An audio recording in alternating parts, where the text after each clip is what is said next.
Hello everyone, I am Lillymu961 and today I want to preface this entire review by saying that Richelle Mead is a fantastic writer and I absolutely love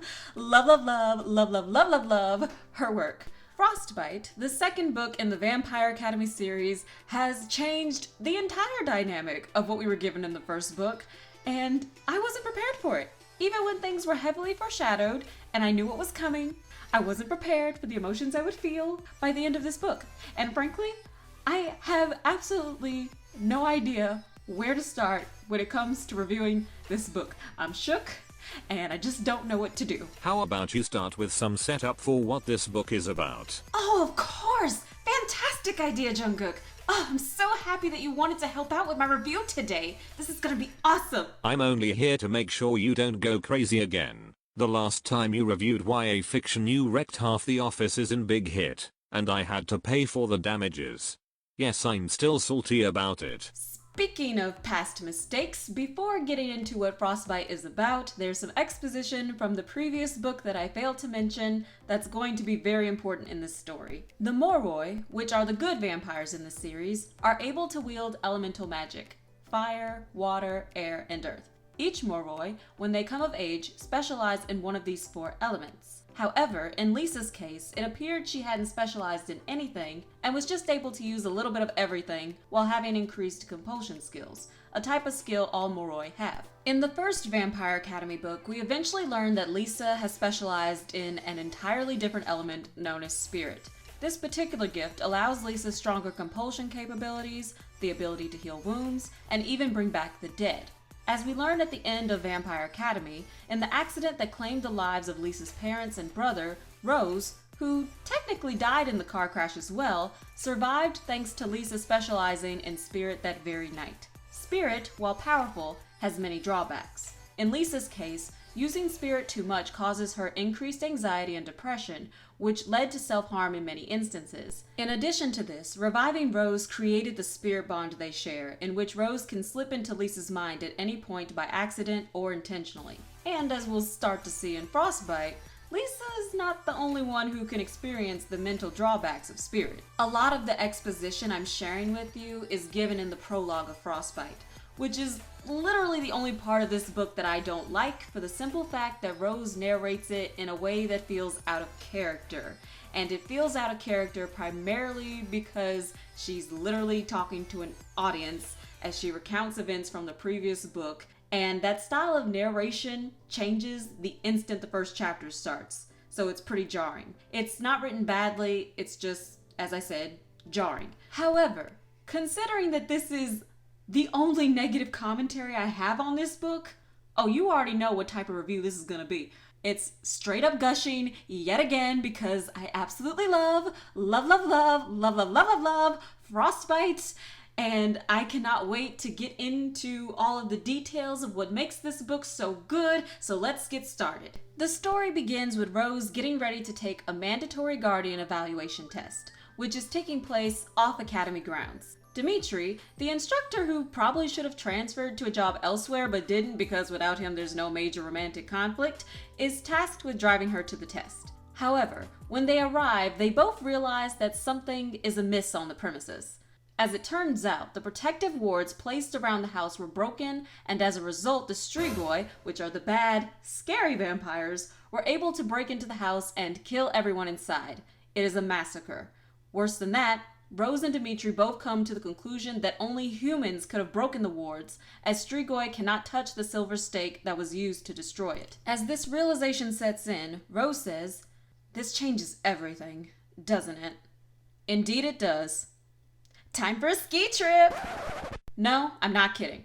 That's literally what happens next, but this occurs primarily because the vampire families are afraid to travel to the academy to visit their children for Christmas due to the murderous rampage of the Strigoi happening a mere few hours distance away from the school. However, before the ski trip can begin, we are introduced to a new character, Janine Hathaway, Rose's mother. Rose and Janine do not have a good relationship, which is a criminal understatement.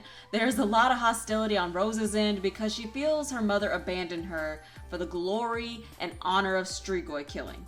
At the same time that this is going on, Rose and Dimitri are still trying to figure out how to best handle their situation. Dimitri maintains control, but Rose is having difficulty in keeping her emotional outbursts in check for reasons she herself cannot comprehend. And while Rose would really like to express all these issues and feelings with Lisa, well, Lisa's in the honeymoon stage of her relationship with Christian. And on top of that, Lisa is a bit melancholy because the medication she's on to keep her anxiety and depression in check cuts her off from the magic that she's desperate to touch and use. Realizing these things, Rose keeps all of her anxieties to herself. As you can probably tell from this initial description, the focal point of Frostbite is definitely Rose herself. The first book can best be described as inciting incident and world building, the novel. It was very focused on creating a believable world and characters that you could relate to and like, while also giving you an interesting mystery to sink your teeth into. No pun intended, this is a vampire series after all. Frostbite, in contrast, is focused on Rose dealing with her own issues rather than being so heavily focused on Lisa's.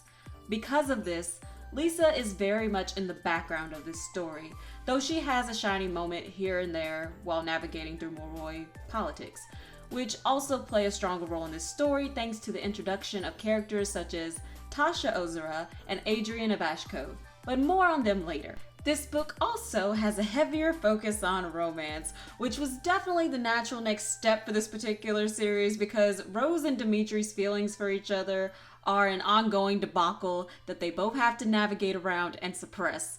In Rose's case, this means attempting to form a dating relationship with her longtime friend Mason. He's a character we get to know in the first Vampire Academy book, but we get a lot more time with him in this one. In Dimitri's case, he has been given the opportunity to become Tasha Ozura's guardian. Now, Miss Tasha is Christian's aunt. Her face has been marred somewhat thanks to a Strigoi attack in which she protected Christian from his parents, who willfully became Strigoi when he was still a young boy. She has feelings for Dimitri, and she, unlike other Moroi, is able to fight with magic, which has been prohibited in Moroi society for a very, very long time.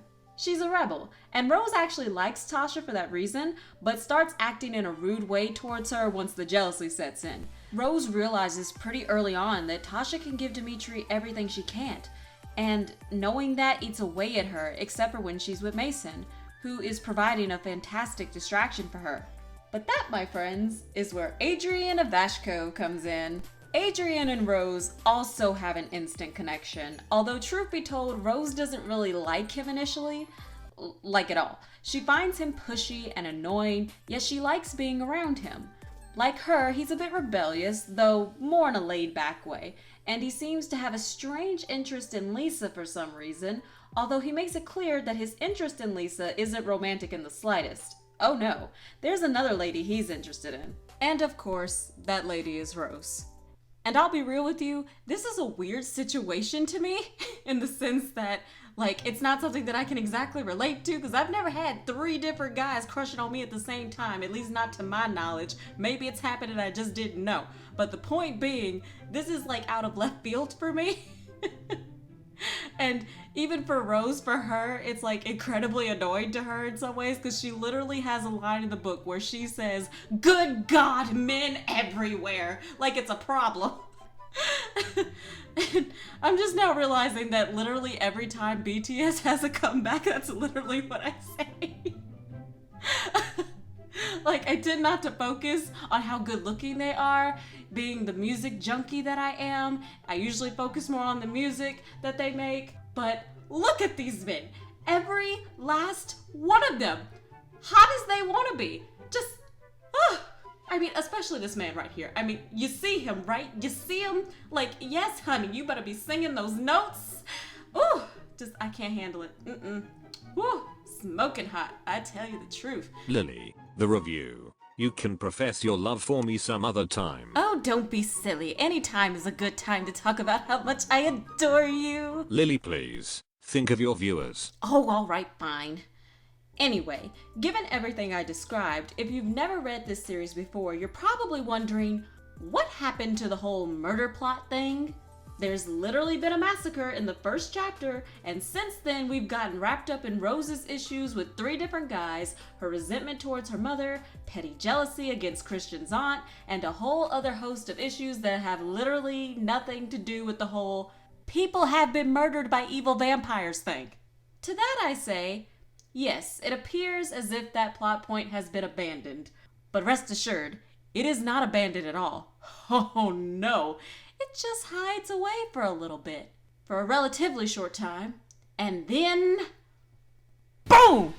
Oh yes, honey, all mayhem breaks loose in this story after a certain point. In the span of 1 chapter, toward the latter half of the book, the whole dynamic of the high school hijinks, petty romantic squabbles, jealousy, mommy issues, mean girl antics, and everything else Rose has been dealing with comes to a screeching halt as the severity of what's introduced in chapter 1 and brought back briefly in the middle of the story comes back with a vengeance, thus creating a chilling, disturbing, and addictive read until the book is over. You see the contrast between what has been a relatively simple story about a girl wrestling with emotional issues pertaining to all her relationships and a high-stakes mission that goes south fast can only be described as emotional whiplash. And that is all I can tell you without getting into spoiler territory. Believe me, you would never forgive me if I gave you any spoilers for what happens in this particular point in the story. It is mayhem. It is craziness. Frostbite, in the most masterful way possible, changes the entire dynamic of what we had been given in the first book. The way the narrative plays out reflects the dramatic and sudden change Rose ends up going through. And the thing is, it's hinted at so much, but in such a subtle way that you don't really realize it until it's too late. And even when I caught on to something and knew what was coming in this story, or just had a really strong feeling about what was gonna happen, when those things actually played out, I still wasn't ready. I wasn't ready. My emotions got wrecked. I wasn't ready. This book nearly brought me to tears, and I already know that I am not in any way prepared for what's coming next in the series. You see, there are some things that I do remember about this series from reading it back in high school. And I'm just gonna say this right now. I'm not ready for what's coming, and I'm pretty sure I'm going to cry, because if I got just semi-emotional at what happened at the end of Frostbite, oh honey child, I'm not ready for what's coming. I'm not ready. I'm not ready. Even knowing it ahead of time, I'm not ready for this. I don't want this. Anywho, before I have an emotional breakdown over what's coming, how about I just talk about some characters and what I like and dislike about them in this story. Let's start off with Rose Hathaway. I love this character. I love having a view into her struggles. She has her ways of being mature and immature depending on the situation, and she's still extremely sassy. She has a lot of moments that make me laugh out loud, but in this story she learns some lessons the hard way and in a fashion that's extremely traumatic. Despite this though, she showed the traits of a truly great guardian. Under the worst of circumstances, she maintained her cool and came up with ingenious strategies to solve problems, even if it caused her pain. In a situation where the worst was bound to happen, she rose to the task with the courage and efficiency she saw in Dimitri and her mother. Though battling her own inner demons, she came through when it really mattered, and frankly, that is super inspirational. I love this character, and I am excited to see her journey through the rest of the series. Next up, Lisa Dragomir. Lisa does not play a strong role in this story, although there are some moments when Rose slips into her mind and experiences her point of view in ways she really rather not. But I'm not going to go into detail about that, nope. Let's just say that Rose sometimes has to go through awkward situations thanks to the bond. All in all, Lisa is just as likable as she was in the previous book. Her role is just diminished in this book due to all the stuff going on with Rose. Now on to Dmitri Belikov. In a real life situation, I'd be really peeved at the fact that Dmitri didn't immediately transfer for another job after the first incident with Rose. But because this is a fictional story, I'm willing to give him a pass on this. While more present than Lisa during this story, he still has a more diminished role compared to some of the other characters that we meet. He and Rose have a more strained relationship in this novel, mainly because they are trying to put distance between each other. They have arguments, with most of them being centered around Rose's erratic behavior and a lack of maturity in certain situations. The conflict is presented in a very believable fashion, and it's a strong component for why a lot of Rose's other conflicts work as well as they do. Speaking of other conflicts that Rose has to deal with, let's talk about Mason briefly. This guy, I just feel bad for him. He is head over heels in love with Rose, but her heart lies elsewhere, plain and simple. He's nice and a well-meaning guy, but utterly stupid at the worst possible moments and just far too reckless for his own good sometimes. But regardless, he's a fun character to have around. Another fun character to have around is Adrian Ivashkov, a new character that I absolutely enjoy seeing. He's charming in a laid-back way and is very clearly interested in Rose. He also has some interesting secrets of his own, but to tell you guys much about them would ruin the surprises the book has to offer. Moving on to Christian Ozera. Like Lisa, he's in the background for most of the book. Well, up to a point.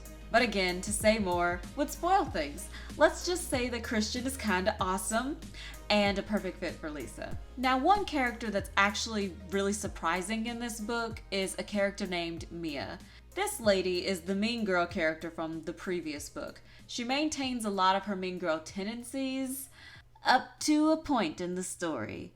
And once more, to say more would result in spoilers, but let's just say that I really enjoy her character progression in this story, and she isn't a one-note character like you would think that she is based on what she was like in the previous book. She's a little bit more complex. And we definitely can't talk about complexity without mentioning Janine Hathaway, which is Rose's mother. She is a famous guardian, and most of the time she has a calm demeanor, and for most of the book, her relationship with Rose is hostile. She tries to connect with Rose, but is unsuccessful. Sometimes she makes assumptions concerning Rose's behavior and chastises her in an overbearing way. Even though she does this as a means to try and protect Rose from making the same mistakes she did, in Rose's mind, the time for her mother to be a parent has come and gone. I really enjoyed watching how Rose's view on her mother changed over time and vice versa. And the last character that I'll mention briefly is a new character by the name of Tasha Ozura. She is Christian's aunt, as I said earlier, and she's given a couple moments to shine, but she isn't in the forefront of the story enough to really have an impact yet. But I feel that she will soon, and she's extremely likable and also very sassy, which I of course love. I love sassy characters, if you haven't noticed. Overall, I really like what was done with the characters in this book. Characters from the previous book are just as compelling as before, even if their roles are limited. The new character additions are interesting, and I am definitely looking forward to their involvement in future books. Just like the previous book, the writing is fabulous. Everything progresses in a very natural fashion, and nothing feels too contrived. Even if something is slightly predictable, the outcome still packs a very strong punch. Especially those ending chapters. I know I've said it enough times already, but I was not ready. I wasn't prepared for the ride that these ending chapters were going to take me on, and I was not ready. I wasn't prepared. I wasn't ready. To conclude this review, Frostbite is a fantastic continuation of the first book. It provides just as much intrigue and atmosphere as the first one, with a heavier emphasis on romance and on Rose's inner turmoil, not to mention the heavier plotline that sits and waits for you to get comfortable before smacking you clean across the face. If you want to experience what I experienced with this story, please read it. Just make sure you read the first Vampire Academy book before tackling Frostbite, because without it, you'll be kinda confused, even with a prologue that basically gives you an overview on everything that had happened previously. It would still be confusing. With that said, I believe that this review is pretty much done. If you guys enjoy this type of content from me and want to see more, please leave a like on this video, comment, subscribe, and all that jazz. I definitely plan on continuing with this review series, so definitely stay tuned for that. Best wishes, everyone, and God bless you all. Bye! Now see, Jungkook dear, I told you I would be fine. I don't know why you and the other members thought I'd go crazy while talking about this book. I mean, I don't go crazy while reading books, please. Well, actually. No, no, no, no, no, no, no, no, no! I knew this was going to happen, but not like this! Not like this! Lily, what's going on? What happened? Are you okay? Why must I be tormented like this? Why? Someone tell me why! Oh, the humanity! Oh my god. Namjoon, she's reading young adult novels again. If she breaks anything, you're paying for it.